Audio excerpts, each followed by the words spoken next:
Hey, Keith and Andrew over at Seriously Strong Training. Today we're going to show you how to mobilize your calves using a kettlebell. We have another video that's about using a foam roller, and that's kind of the beginner's mode for mobilizing your calves, getting your tight ankles loosened up. If that's not quite intense enough for you, or you've done that consistently for a few days or a few weeks and you're like, I need to step it up to the next level, good thing you can do is grab a kettlebell. That's what we like to use, and what we do is some calf smashing. So Andrew's on the ground here. He's going to take this kettlebell.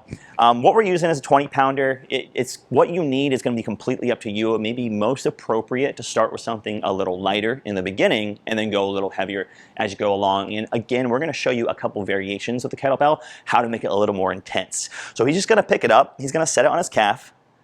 And then he can just kind of mash it around. He can do some twisting with it. He can rock some back and forth. He can pick it up and he can move it to a slightly different place. That's most appropriate for the big area of the calf. But sometimes, you may want to get a little more specific down here, in which case he's going to flip the kettlebell over and he's going to use the handle.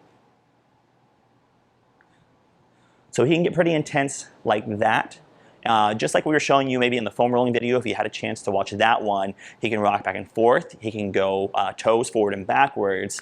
And then the other thing he can do with this kettlebell is he can get back in the same position he was in.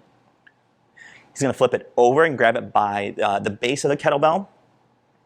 And Andrew, go ahead and use both hands on there, and then there you go. And so he can get more precision with that handle, and sometimes that makes it a little easier to get down to this part down here that is sometimes a little easy to neglect, or maybe needs a little more intensity than what a foam roller can provide, but without mashing your bone up with the, the heavy metal here. So those are calf smashing with a kettlebell. It's a great one for mobilizing the calf. It's the one that I personally use the most because I can have a lot of control over the intensity of it. If I need a little more that day, if I've been doing it consistently, or if I need a little less and I haven't been doing it consistently, I can go with a lighter kettlebell, or I can make sure I'm just using the base and just kind of get things moving well. So again, with most things that you're doing to mobilize with foam rolling or any kind of like the self-massage, a lot of it is about feel. So take your time with it. Do what feels good. I would suggest at least spending a couple minutes on each calf, and if you have one that is tighter than the other, it's definitely okay to spend more time on that one. Give it a shot.